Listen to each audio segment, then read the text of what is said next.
La création artistique, on pourrait dire que c'est un voyage où on a besoin d'être opiniâtre, persévérant. On doit s'accrocher justement à nos rêves.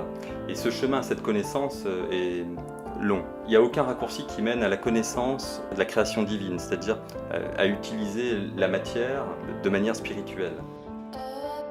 C'est vrai qu'il y a une phrase qui me porte aussi, c'est une phrase qui est attribuée à Socrate, qui est « Connais-toi toi-même et tu connaîtras l'univers et les dieux ». C'est-à-dire que toutes les réponses sont à l'intérieur de nous pour trouver ce chemin. Et les artistes, ce sont des personnes qui créent des ponts entre le monde des humains et le monde divin.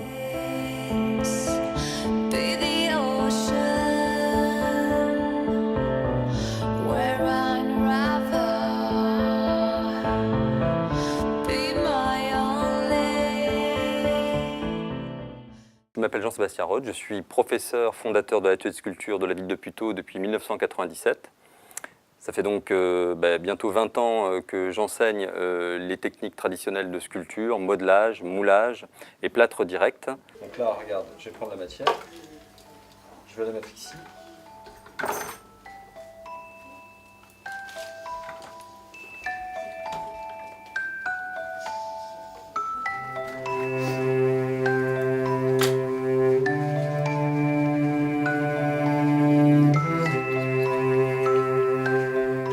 Le fait d'enseigner, c'est pour donner une dimension humaine et généreuse à mon métier d'artiste, de sculpteur. On est souvent, en tant qu'artiste solitaire, seul et davantage, je dirais, dans les arts plastiques et la sculpture. C'est-à-dire que c'est l'atelier, c'est la matière, et en fait, on a tendance à rencontrer personne. On est vraiment dans une bulle. Et moi, je souhaitais justement que cette bulle s'ouvre et qu'elle permette, en fait, justement dans le cadre dans un atelier, de créer une émulation. Donc c'était quelque chose d'important pour moi, ça. Des images bouleversantes, sans aucun précédent, et que sans aucun précédent non plus, les télévisions du monde entier ont pu filmer librement. À 5h moins le quart ce matin, premier coup de pioche sur le mur de Berlin. Des dizaines d'Allemands, Est et Ouest, sont montés sur le monument historique. La zone interdite est aux mains de la jeunesse allemande. Le cadenas est cassé et les portes s'ouvrent. Vers 23h la nuit dernière, des milliers d'Allemands de l'Est ont forcé les frontières qui séparaient l'Est et l'Ouest. Les gardes frontières n'interviennent pas. Cette œuvre, elle est vraiment à l'origine de ma vocation artistique, un rêve que j'ai fait à 16 ans, lors de la chute du mur de Berlin. Ça s'est imposé à moi comme une évidence que je devais faire une sculpture et que je devais faire cette sculpture sur la construction européenne. Par contre, je n'avais pas le niveau technique. Il me faudra à peu près 10 ans pour pouvoir justement réaliser cette œuvre, pour justement prendre des cours et maîtriser quelques techniques.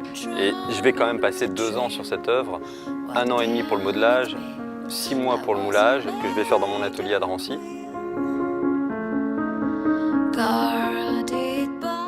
Pour moi, l'Europe, il y a 2 origines. Il y a une origine à la fois gréco-romaine, donc la statuaire, et aussi une origine, on va dire, celtique, c'est-à-dire tout ce qui est menhir, etc. Donc cette œuvre, en fait, c'est que le noyau de l'œuvre. En réalité, on a un noyau qui est gréco-romain sur sa construction, peut être compris par tout le monde en fait en Europe, et en même temps, l'Europe, ce n'est pas que ça, c'est aussi des menhirs qui se baladent en fait de l'Espagne, même au Portugal, en France, jusqu'en Norvège, en passant par l'Angleterre, les Pays-Bas, la Belgique. Il y a plein d'endroits en réalité où on a ça. Et donc, il faut imaginer ce noyau qu'on a dans une spirale qui donne une dimension spatiale au temps, des menhirs qui vont venir tout autour et qui vont représenter son contour. Ça, c'est notre planète. Hein. Donc on a une demi-sphère qui est là, pas tout à fait, mais une demi-sphère. Donc on imagine que l'eau coule, elle vient simuler les océans. Les plaques en fait qu'on voit ici, elles sont légèrement avancées, donc l'eau coule dessous. Et donc c'est une sculpture qui est à la fois évolutive et qui reprend aussi en compte les différentes cultures européennes. Donc cette base à la fois celtique et gréco-latine est pour moi fondamentale. On a 12 personnages tout autour de cette sculpture. Ils représentent tous en symbolique le drapeau européen qui est à 12 étoiles. Pas parce qu'on est 28 ou maintenant 27 avec le Brexit, on doit avoir 27 étoiles ou 28 étoiles. Je ne voulais pas faire une parité homme-femme parce que pour moi, ce qui était important, c'était de montrer l'héroïne Europe. C'est une sculpture sur l'Europe. Et on voit cette femme là-haut qui d'une main montre le chemin à venir et d'une autre main, elle protège en fait les citoyens européens. C'est notre protectrice. C'est pour ça qu'elle est en doré. C'est elle le fer de lance de cette œuvre. J'ai utilisé la nudité parce que c'est l'intemporalité, l'universalité, et je m'adresse à la fois à mes contemporains, mais aussi aux générations futures. Cette œuvre, c'est une œuvre qui est réalisée pour la paix et la fraternité entre les peuples européens. Et s'il y a une paix et une fraternité entre les peuples européens, il y aura une fraternité et une paix dans le monde. Aujourd'hui, je ne peux plus la laisser dans mon atelier, cette œuvre. Elle doit être là justement pour trouver son chemin. J'étais un enfant qui avait des visions, qui avait des facultés qui étaient peut-être un peu différentes. Je vais donc comprendre tout de suite avec les rêves que je vais devoir me diriger avec mes intuitions, mais en même temps, j'ai des visions, je vois des choses qui sont terribles aussi en tant qu'enfant. Je vois ça comme une illusion et comme une manière aussi d'avancer dans la vie. Cependant, je vais avoir une vie qui va être en dents de scie, c'est-à-dire avec des up and down extrêmement violents et extrêmement forts. Mais avec toujours un fil conducteur qui va être, à partir de mes 16 ans, qui va être là, de comprendre que c'est justement sur ce point-là que je dois m'accrocher, c'est comme un fil d'Ariane, et avec lequel je vais avancer tout au long de ma vie.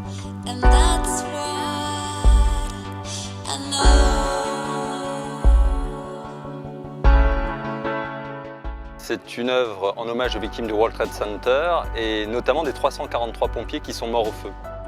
Le soir de l'événement, je l'ai dessiné en fait. Ça a été vraiment un flash qui est arrivé et je me suis dit je dois reconstruire ces tours, je dois placer de l'humain dedans. J'ai repris en fait à l'échelle les 2 tours du World Trade Center qui faisaient 420 mètres de haut. Et dans cette échelle, j'ai replacé un homme et une femme.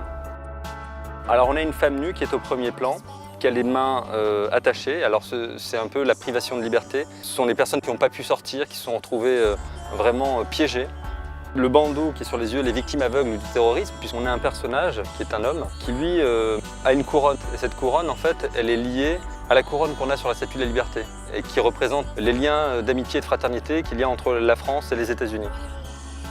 Ce glaive qui est là, en fait, c'est un glaive qui est fiché dans le sol et malgré la force finalement et la puissance américaine, ce glaive n'a pas pu se lever et donc on a une défense en fait qui est nulle, simplement de résistance en fait.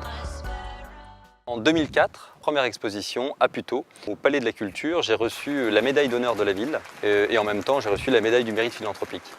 J'ai souhaité offrir aux putéoliens et putéoliennes, puisque c'est ma ville, une copie de cette œuvre en résine qui a été inaugurée devant la caserne des pompiers à Puteaux, en présence de M. Garino qui était adjoint au maire, des pompiers de Paris et puis d'un des pompiers de New York qui est venu pour cette inauguration qui est passée dans le Parisien. Quelque chose de très fort qui s'est fait ici à Puteaux et ça a été pour moi aussi un événement important. C'est à partir de 2005 où elle va faire sa tournée de plus de 16 000 km en France et à l'étranger.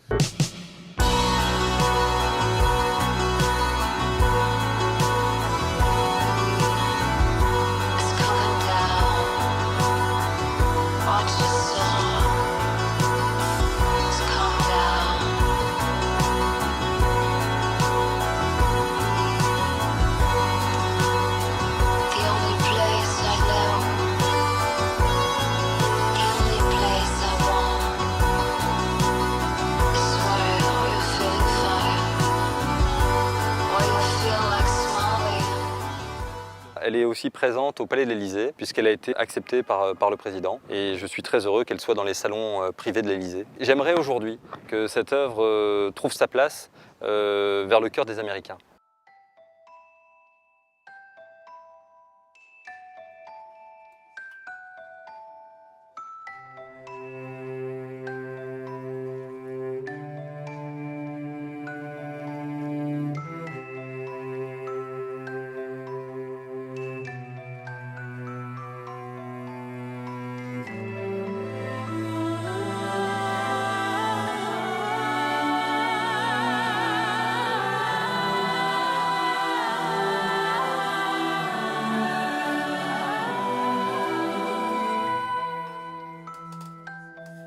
J'adore à la fois mon métier de sculpteur et mon métier de créateur, de plasticien, et à la fois le fait d'enseigner, de transmettre. Pour moi, c'est intimement lié. J'habite à Puteaux depuis plusieurs années et ma femme faisait de la sculpture. C'est ainsi que j'ai rencontré Jean-Sébastien Rau. Et Jean-Sébastien m'a parlé de cette sculpture qui s'appelle La fin du monde, qui représente un enfant qui souffre de malnutrition aiguë sévère. Et j'ai été touché par cette sculpture, puisque à l'époque je dirigeais Action contre la faim. et d'avoir un sculpteur qui ose représenter cette image terrible d'un enfant qui souffre des formes les plus graves de la faim. Ça m'a touché et on s'est dit avec Jean-Sébastien que ça valait le coup d'utiliser cette sculpture pour essayer de parler de la faim dans le monde à un public plus large. Et cette sculpture a été exposée dans le hall du siège d'Action contre la faim à Paris. Là, on est en présence d'une sculpture que j'ai réalisée encore une fois d'après un rêve. J'ai fait une sphère sur laquelle j'ai dessiné tous les personnages qu'on voit ici. Et ensuite, j'ai ajouté de la matière. Et donc, quand on est plasticien, travailler la sphère, c'est quelque chose de fantastique. C'est la forme la plus efficace, la plus incroyable. Elle fait environ 55 cm de diamètre, mais plus d'1,50 m en fait, de circonférence. J'ai passé au moins 1 an à la réaliser. Il me paraissait important de représenter la mondialisation, non pas d'une manière économique, mais d'une manière humaine. C'est-à-dire de montrer des hommes et des femmes ensemble, unis dans cette diversité. Et on a tous en fait une même maison, c'est la planète. Et il faut protéger cette planète. J'ai été très heureux d'être sélectionné par les Nations Unies pour représenter la France à la COP21. Ce qui a été important pour moi, c'est de pouvoir être présent. J'étais dans les espaces Génération Climat et les gens sont venus à moi, et de toutes les nationalités. Ça a été pour moi un échange formidable et je me suis rendu compte à quel point l'art était vraiment un véritable vecteur de compréhension entre les peuples. Des personnalités de premier plan ont soutenu ma démarche, comme la ministre de l'écologie, un prix Nobel de la paix sur les changements climatiques, et j'ai été très fier de recevoir la bénédiction du pape François.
C'est un professeur qui a beaucoup d'expérience dans le moulage et dans le modelage, dans la sculpture en règle générale. Il a fait énormément de choses et il nous apporte toute son expérience.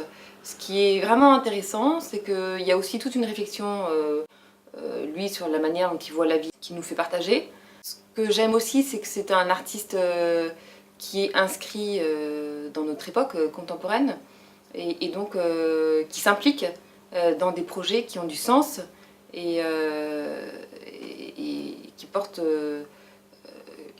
à la réflexion.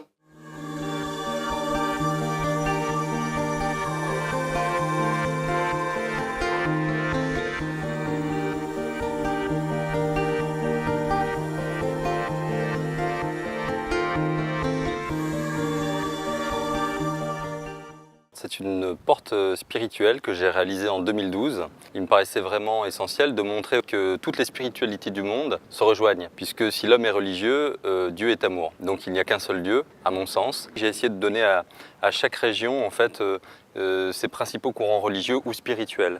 Le message, c'était un message de paix, encore une fois, de fraternité et de concorde entre les hommes.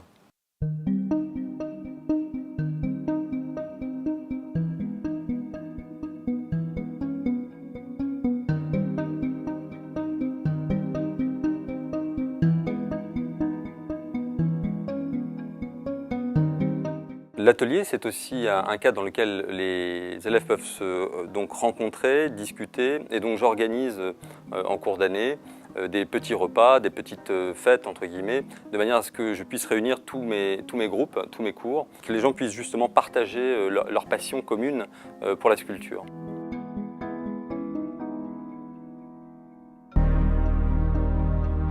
Les artistes doivent à la fois avoir les pieds sur terre, c'est le cas des sculpteurs parce qu'on travaille avec la matière et que c'est fondamental, mais il faut aussi avoir la tête dans les étoiles. On doit, pour bien créer en tant que sculpteur, être parfaitement terrien, être posé à la terre qui est notre mère, et En même temps, la tête dans les étoiles, c'est le soleil, je dirais c'est l'esprit. Et il nous faut à la fois la matière et l'esprit. C'est cette jonction des deux qui permet à l'artiste justement de pouvoir particulièrement bien créer. Nous sommes toute chose et tout être, nous sommes l'unité dans l'infini, nous sommes amour et lumière avant tout, et nous sommes co-créateurs de cet univers. Cette création, elle doit s'incarner en chacun de vous, dans une dimension à la fois de transmission et de partage.